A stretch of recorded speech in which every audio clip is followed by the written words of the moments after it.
Hi there everyone, welcome back to the playlist on my Unlock Your English channel. This is the What the F playlist for all of those weird, illogical things that we have to deal with. You as a student and me as a teacher. And in this session, we're going to look at phrasal verbs. And it could be quite a long video, so bear with me.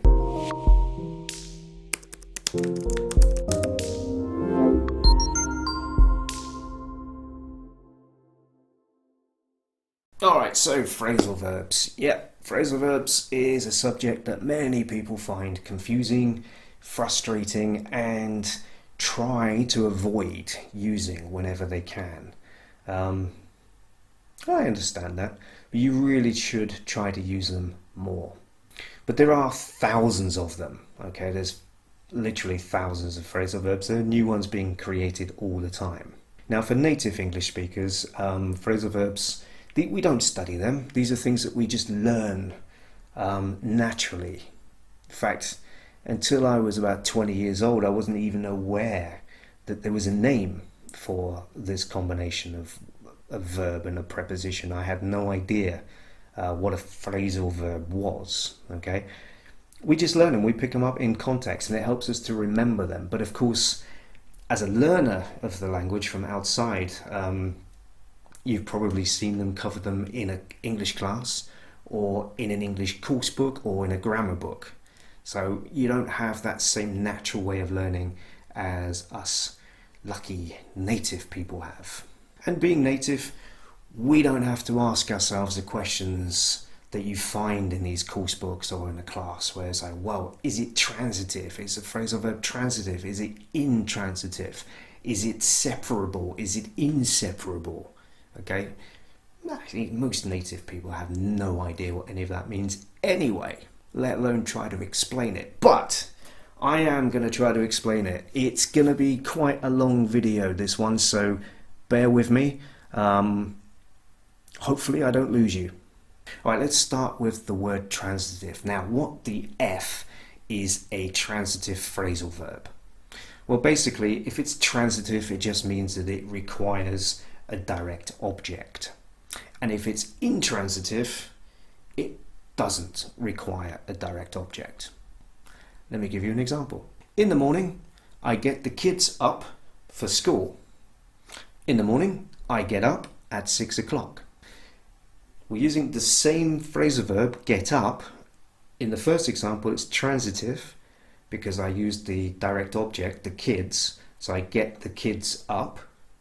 But in the second example, I'm not talking about anyone else other than myself, which is the subject that I included at the beginning, so there is no direct object. So in this case, although it's the same phrasal verb, it is intransitive, okay? There's no direct object. So I get up at 6 o'clock. No object. Okay, you could say another way of explaining what a transitive verb is that the verb is related to or carries out an action on the object of the sentence. Okay, now here's a list of some more transitive phrasal verbs and intransitive. I'll give you some examples with them. So, for example, look for the information. Okay, it's transitive. Put on the jacket. Transitive, the jacket is the object. Turn on the light. Take off your coat. Drop off your friends at the airport. Pick up the kids from the school.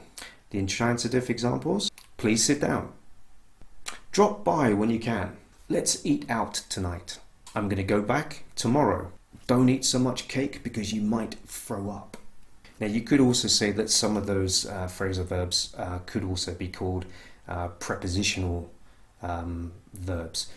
And prepositional verbs tend to not change the meaning of the verb, whereas a phrasal verb, when you add the particle or the preposition or the adverb, then yes, it could be changing the meaning of the verb a little bit. But generally with prepositional verbs, there is no difference. For example, if I say, there is no difference with the verb meaning. For example, I could say go up the street, go down the street, go along the street, go across the street. The verb go is the same in all cases. So the only thing that changes is the preposition. So it's prepositional, okay? But if we say look for the information, look up the information, look into this case, okay, then the meaning of look has changed a little bit. So you've got look, you've got investigate, okay? So that's kind of a difference also between a prepositional verb and a phrasal verb. But the idea of the transitive and the intransitive, I hope that part is clear. And hopefully you're still with me. And if you are still with me, we're going to now cover the separable and the inseparable. And I have some good news for you. This area, the separable and the inseparable, only relates to the transitive phrasal verbs. And what it means, if it's separable, it means that the verb and the preposition or the particle or the adverb can be separated. Okay, so the example I gave you at the beginning about I get the kids up in the morning. I get the kids up. This is actually transitive because we have the direct object, the kids, and I also separated the verb and the preposition, and I put the kids in the middle, so get the kids up. In this particular case, it is not correct to say get up the kids, okay? So this particular phrasal verb must be separated. In some cases, there are phrasal verbs that can be separated or not separated, the verb and the preposition, okay? But get up is one where the separation of the verb and the preposition is necessary. Now here's a phrasal verb that you can separate or leave with the verb and the preposition together. Okay, we're going to look at take out. So for example, every night I take out the trash, or I take out the rubbish, I take out the garbage. Okay, take out in this case is together, but I could also say every night I take the rubbish out, or I take the trash out, I take the garbage out. Okay, so in this case it is possible to separate or keep them together. And for the majority of transitive phrasal verbs, this is the case. You can separate them or keep them together, and there's no difference. That's pretty good, right? But of course, there are exceptions. Okay, so for example, let's look at get off. Okay, so get off the bus. Okay, it's transitive because we have the bus, the direct object, but you cannot say get the bus off. So this one is inseparable. Get on the train.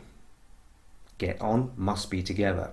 To run into someone, which means to meet someone by accident, run into someone. Or it can actually be to have a collision with someone. Look after the kids. Okay, look after must be together. You cannot say look the kids after. So look after the kids. To run out of milk. This case actually has two prepositions. You got out of together. And another one with more than one preposition is put up with. So I have to put up with this situation. You cannot separate those words. Now, how do you know when it's possible to separate them and not? Well, probably you've just learnt them in the context, in which case it's a question of memorizing. But if you're looking at a list of phrasal verbs and you want to use them and you don't know if it's possible to separate, I think the only thing you can really do is say them out loud or in your head and see which one sounds best. Now that sounds like a very weak excuse. It doesn't sound like a very focused or a very good rule. But if you go back and you think, right, let's go back to some of those phrasal verbs that we saw and read them to yourself, separated from the preposition, the verb and the preposition separated all together, and you'll probably get a good idea of the ones that sound good or not. Now I've tried this out with many people in the past and it's worked about 90% of the time. So there are a few exceptions, but 90% of the time, just by hearing it one way or the other, you know which one is more correct. Okay, now there is some more good news related to phrasal verbs and a good rule, and that is if you're dealing with transitive phrasal verbs, the ones that require a direct object, then it is also possible to substitute the direct object for an object pronoun, like I, you, him, her, us, and them. And now this is the good news. If you use the pronoun, then 99% of the time the pronoun goes between the verb and the preposition. Okay, here are some examples. Switch it off, turn it up, turn it down, switch it on, drop her off, give them up, get them up, and turn it around. Now, I said 99% of the time, so that suggests that there are some exceptions. Now, I've been teaching English for more than 25 years, and in this time I've come across very, very few exceptions to this rule. Unfortunately, I can't say it's 100% because I do know a couple of exceptions, and those exceptions are these. Okay, look it after is not correct. We'd have to say look after it. And look it for is also not correct. It'd be look for it. Okay, so these really are the only examples that I've come across, in all my years. Now, there will be more. You may know more. If you do, please drop them in the comments below to share with not only other people, but also with me, because it's always good to know more. But the general rule, 99% of the time, if you use a pronoun with a phrasal verb, you put the pronoun between the verb and the preposition. So that's the end of this quite long video. If you've reached the end, congratulations. I hope it's been useful. Most of the other videos will probably be a little bit shorter, but there are so many of these what the F moments. I hope you just learn to appreciate them and take them on as part of the language. And for now, I'm going to say, go practice some English. I'll see you in the next one. Take care.